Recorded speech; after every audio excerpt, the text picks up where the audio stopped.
Tudo bom? Sabe aquela sensação quando tua mente fica repetindo uma memória ou pensamento?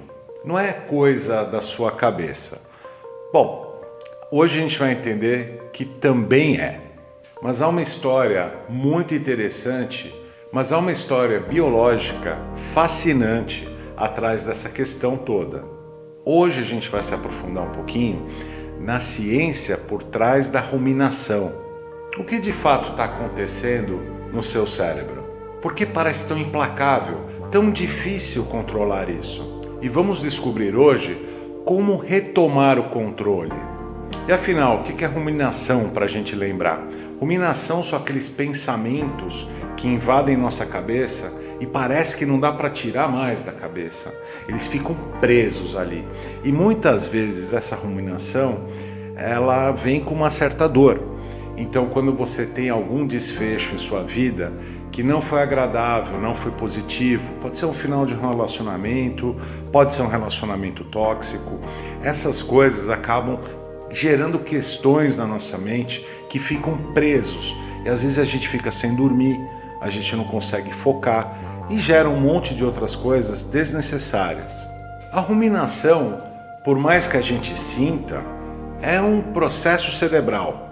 É um circuito neural que fica preso.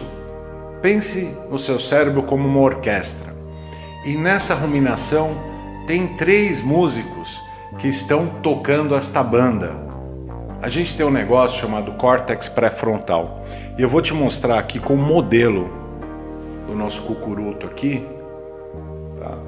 Então aqui embaixo a gente teria o local onde estariam nossos olhos. Tá? Vou virar aqui.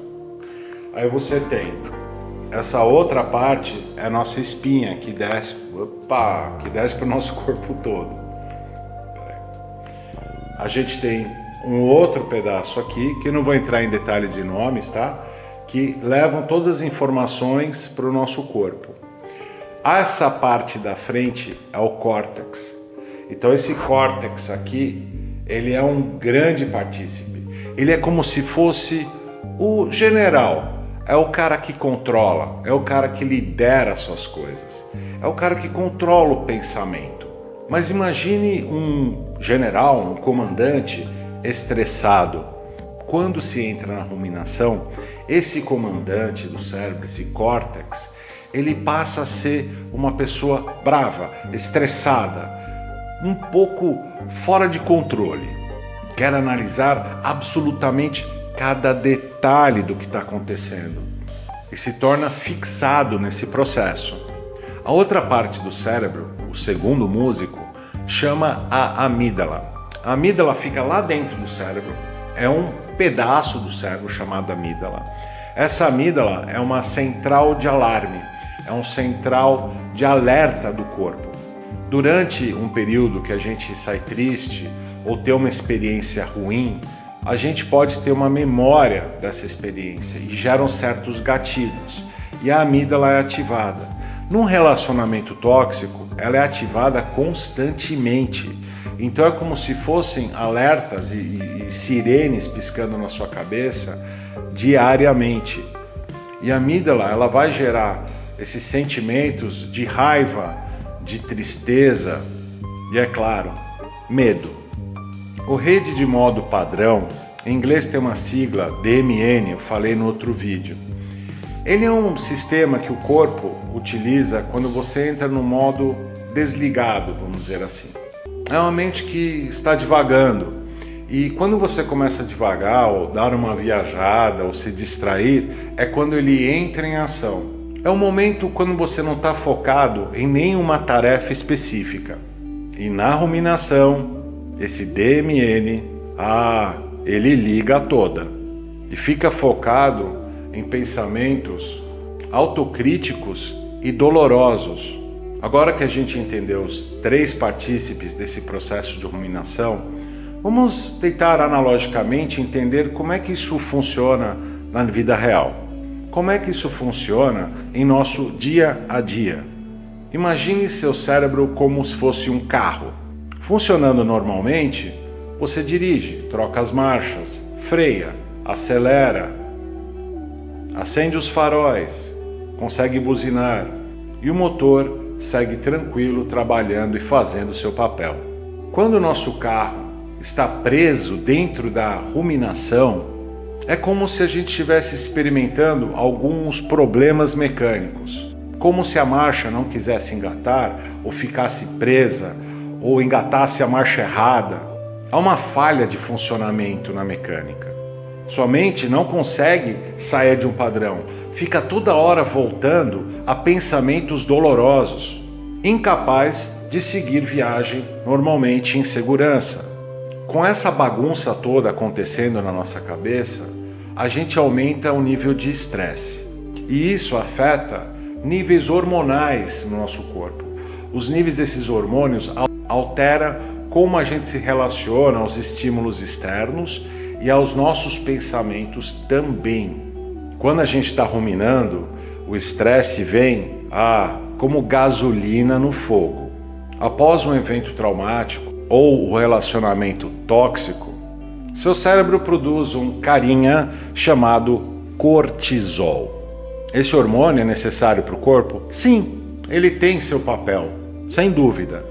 Mas em excesso e secretado continuamente pelo seu corpo, ele gera uma série de problemas, tanto mentais, confusão, nervoso, como também tem efeito no seu corpo físico.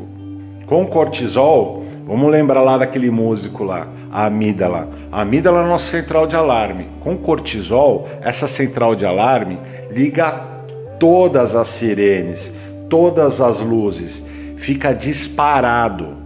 E quando isso chega a esse ponto de alerta, de emergência, aquele córtex pré-frontal, que é o general, o comandante, ele perde suas funções, passa a não funcionar direito. O nosso córtex é opa, calma, não é bem por aí a coisa. É você observar as coisas com mais cautela. Isso é desligado completamente. E com essa bomba de cortisol, um outro hormônio também começa a entrar em desequilíbrio. É a serotonina, que é um neurotransmissor importante. Ele que regula nosso humor. Quando a gente começa a ter menos serotonina, existem consequências como a depressão. Isso dificulta para o teu cérebro conseguir acalmar um pouco e mudar de foco, mudar de direção. E isso acaba permitindo que teu cérebro entre numa falha mecânica mesmo. Então ele fica num loop dentro dessa ruminação, um circuito falho que vai se perdurar se a gente não tomar alguma providência. E entendendo como o cérebro funciona, a gente já entendeu como essa banda toca, a gente passa agora a entender quais as coisas que a gente pode fazer para quebrar esse ciclo. Entendendo como essa ruminação funciona, nos dá as ferramentas para interromper o ciclo. A ruminação não é uma falha de caráter, mas sim um bug no sistema.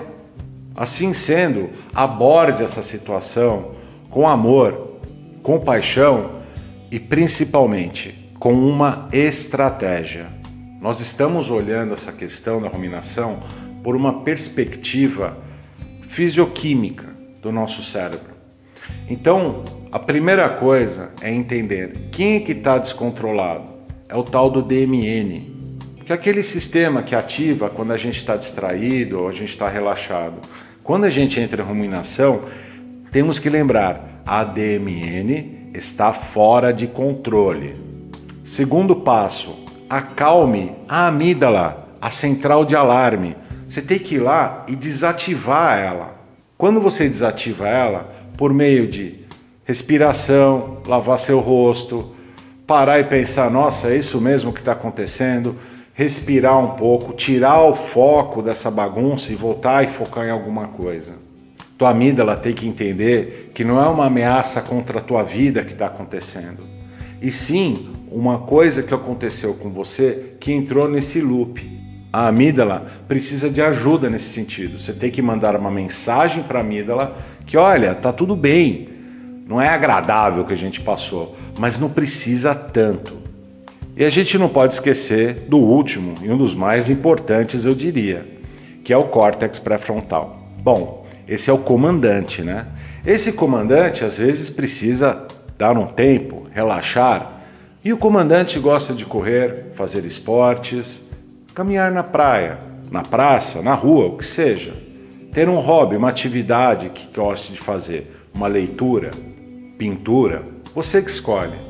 Isso fortalece o córtex pré-frontal e redireciona esse comandante para realizar o trabalho dele, que é comandar as coisas. E nesse comando, resolver as questões que precisam ser resolvidas. Seu cérebro é uma máquina incrível. Mais a gente entende a respeito do seu funcionamento, melhor é para termos resultados que nós desejamos. A ruminação, por mais incômoda que seja, é somente parte de uma história muito maior. No próximo episódio, a gente vai falar como os relacionamentos tóxicos deixam marcas profundas nos padrões de pensamento e como você consegue voltar a construir relacionamentos mais saudáveis. Se você gostou desse conteúdo, deixe por favor o like, inscreva-se no canal e temos outras séries falando de narcisista idoso, mãe narcisista e um monte de outros vídeos que cobrem uma série de coisas relacionadas a relacionamentos tóxicos e, obviamente, relacionamentos com narcisistas. Vamos juntos em direção a uma mente mais clara e uma vida mais tranquila. Paz e bem. Um beijo. Tchau, tchau.